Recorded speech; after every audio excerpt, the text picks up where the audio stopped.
BBC বাংলার সান্ধ্য অধিবেশন প্রবাহতে আপনাদের স্বাগত। আজ আপনাদের সাথে লন্ডন স্টুডিও থেকে আছি মানসী বড়ুয়া। পুরোদমে ইরান ইসরায়েল হিজবুল্লাহ যুদ্ধ চলছে।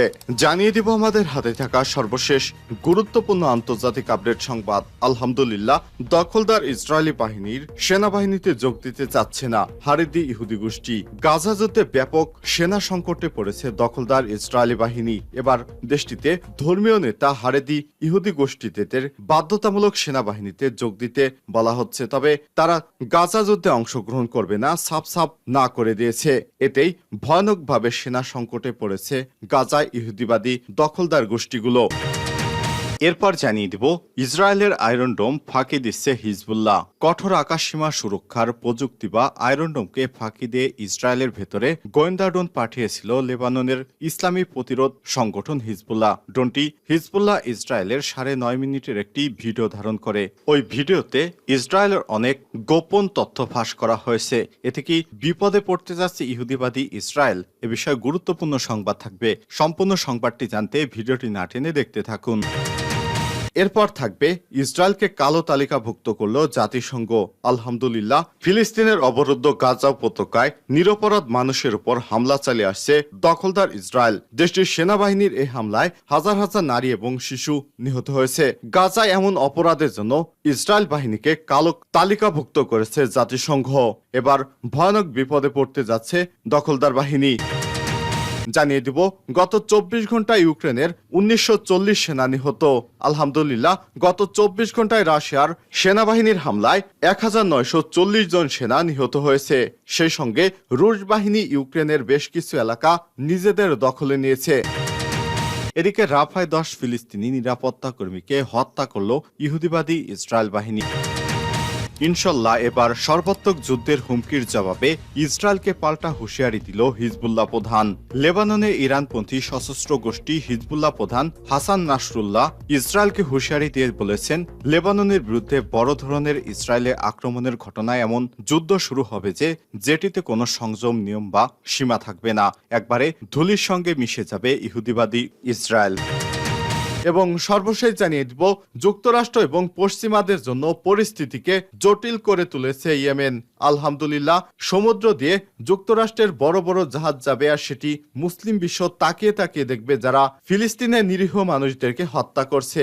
এদেরকে ছাড় দেওয়া যায় না। তাই ইয়েমেনের হুতি গোষ্ঠীরা দখলদার ইসরায়েলি বাহিনী এবং পশ্চিমাদের বিভিন্ন জাহাজগুলোতে সরাসরি হামলা চালিয়ে আসছে। এরই ধারাবাহিকতায় জটিল করে তুলেছে ইয়েমেনিরা পশ্চিমাদের জাহাজগুলো চলাচলের ক্ষেত্রে।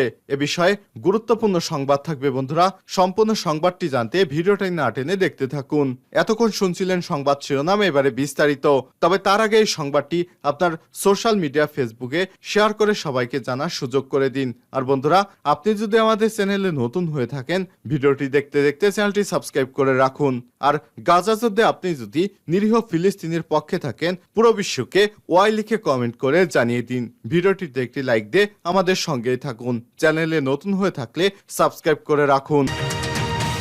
ইসরায়েলি সেনাবাহিনীতে যোগ দিতে অনিচ্ছুক কারাই হারেদি ইহুদি গোষ্ঠী। ইসরায়েলি সেনাবাহিনীতে নিয়োগ দেওয়া নিয়ে খসড়া প্রস্তাবের বিরুদ্ধে কট্টরধর্মীয় ইহুদি সম্প্রদায়ের মধ্যে অসন্তোষ দানা বেঁধেছে এবং এর বিরুদ্ধে বিক্ষোভ চলেছে। এতদিন কেবল হারেদি ইহুদি ব্যতীত সবার জন্যই ইসরায়েলি সেনাবাহিনীতে প্রশিক্ষণ ও সার্ভিস বাধ্যতামূলক ছিল, কিন্তু এবার তাদেরও বাধ্যতামূলক আইনে অন্তর্ভুক্ত করা নিয়ে সাম্প্রতিক দিনগুলোতে বিক্ষোভ চলমানকারী হারেদি পুরুষেরা পুলিশের সঙ্গে সংঘর্ষে লিপ্ত হয়েছে। এমনকি পার্লামেন্টে গোষ্ঠীটির প্রতিনিধিকারী নেতাদের বিরুদ্ধে ক্ষোভ ছড়িয়ে পড়েছে। রোববার হারেদিদের একটি গ্রুপ ইউনাইটেড তোহরা জুডিশিয়াম পার্টির প্রধানের গাড়িতে হামলা চালায়। এখন প্রশ্ন হলো, একটি দেশের বাধ্যতামূলক সামরিক সার্ভিস থেকে কেন কট্টরপন্থীরা ছাড় পাবে এবং ওই নীতি পরিবর্তন নিয়ে কেনই বা তারা এত ক্ষুব্ধ?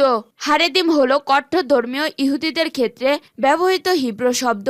তারা সবচেয়ে কঠোরভাবে ইহুদি ধর্ম পালনকারী সম্প্রদায়, এমনকি তারা প্রার্থনা এবং উপাসনালয় আত্মনিয়োগ করার জন্য নিজেদেরকে সমাজ থেকেও আলাদা করে রাখেন। হারেদিদের রয়েছে বিশেষ ধরনের পোশাক, নারীরা মাথা ঢেকে রাখার পাশাপাশি শালীন লম্বা পোশাক পরিধান এবং পুরুষেরা কালো স্যুট এবং বড় পশমের টুপি পরেন। তাদের জীবনাচরণেও রয়েছে স্বতন্ত্র, নিজেদের এবং সাম্প্রদায়িককে তারা বাইরের বিশ্ব থেকে যতটা সম্ভব আলাদা করে রাখেন। পার্থিব সমাধানের মাধ্যমে শুদ্ধতা লাভের আশায় প্রয়োজনীয় অর্থনৈতিক কর্মকাণ্ড থেকেও নিজেদের বিরত রাখেন।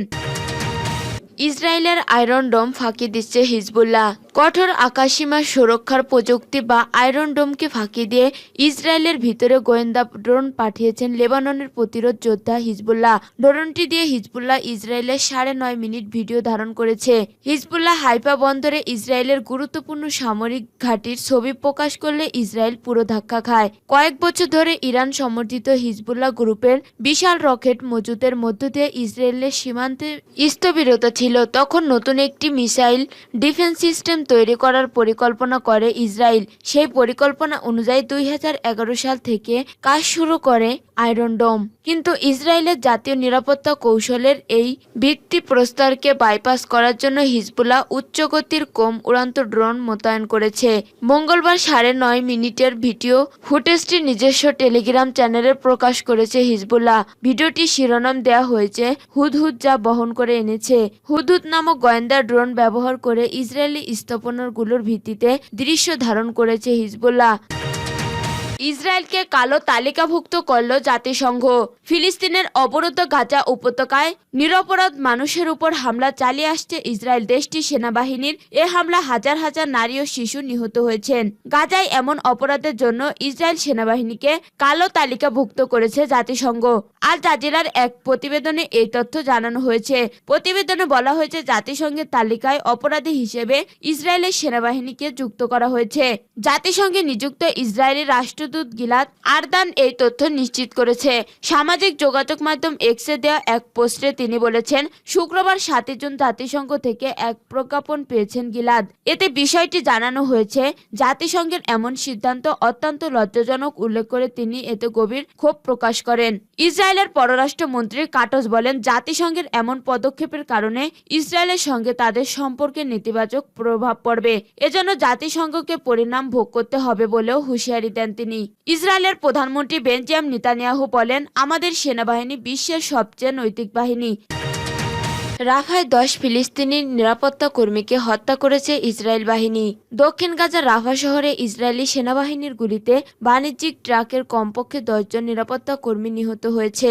ফিলিস্তিনি নিরাপত্তা ও চিকিৎসা বিভাগ জানিয়েছে, রাফা শহরের পূর্বে বুধবার বাণিজ্যিক পণ্যের নিরাপত্তা প্রদানকারী একদল নিরাপত্তা কর্মীকে লক্ষ্য করে বিমান থেকে গুলিবর্ষণ করে ইসরায়েল বাহিনী। গাজা স্বাস্থ্য বিভাগ জানিয়েছে, এ ঘটনায় নিহত ও আহতদের সবাইকে ইউরোপিয়ান গাজা হাসপাতালে পাঠানো হয়েছে। তবে ইসরায়েলের পক্ষ থেকে এখনো এ বিষয়ে কোনো প্রতিক্রিয়া পাওয়া যায়নি। এর আগে সোমবার রাতেও বাণিজ্যিক পণ্যের নিরাপত্তা কর্মীদের লক্ষ্য করে ইসরায়েলি বিমান হামলায় কমপক্ষে 9 জন নিহত হয়। ফিলিস্তিনের নিরাপত্তা বিভাগ জানিয়েছে, শর্ত সাপেক্ষে পশ্চিম তীর থেকে দক্ষিণে যুদ্ধ বিধ্বস্ত অবরুদ্ধ অঞ্চলগুলোতে বাণিজ্যিক পণ্য প্রবেশের অনুমতি দিয়েছে ইসরায়েলি কর্তৃপক্ষ। তারপরও এসব কর্মকাণ্ড চলাকালে হামলা চালাচ্ছে ইসরায়েল। গত বছর 7 অক্টোবর ইসরায়েলে ঢুকে হামাসের হামলায় দেশটির কমপক্ষে 1200 বেসামরিক নাগরিককে হত্যা করা হয়। 24 ঘন্টায় ইউক্রেনের 1940 সেনা নিহত। গত 24 ঘন্টায় রাশিয়ার সেনাবাহিনীর হামলায় ইউক্রেনের 1940 জন সেনা নিহত হয়েছেন। সেই সঙ্গে রুশ বাহিনী ইউক্রেনের বেশ কিছু এলাকা নিজেদের দখলে নিয়েছে। এক বিবৃতিতেই এমনটা দাবি করেছে রুশ প্রতিরক্ষা মন্ত্রণালয়। মঙ্গলবার প্রেস টিভির এক প্রতিবেদনে এই তথ্য জানানো হয়েছে। বিবৃতিতে বলা হয়েছে, রাশিয়ার পশ্চিম অঞ্চলীয় সেনা দলের সঙ্গে যুক্ত করতে গিয়ে ইউক্রেনের 475 জন সেনা প্রাণ হারিয়েছে। অন্যদিকে রাশিয়ার মধ্য অঞ্চলীয় সেনা দলের সঙ্গে লড়াইয়ে ইউক্রেনের 405 সেনা এবং রাশিয়ার পূর্ব অঞ্চলীয় সেনা দলের সঙ্গে লড়াইয়ে ইউক্রেনের 120 সেনা নিহত হয়েছে। এছাড়াও রাশিয়ার দক্ষিণ অঞ্চলীয় সেনা দলের সঙ্গে লড়াইয়ের ইউক্রেনের 620 জন সেনা নিহত হয়েছে বলেও জানানো হয় রুশ প্রতিরক্ষা মন্ত্রণালয়ের বিবৃতিতে।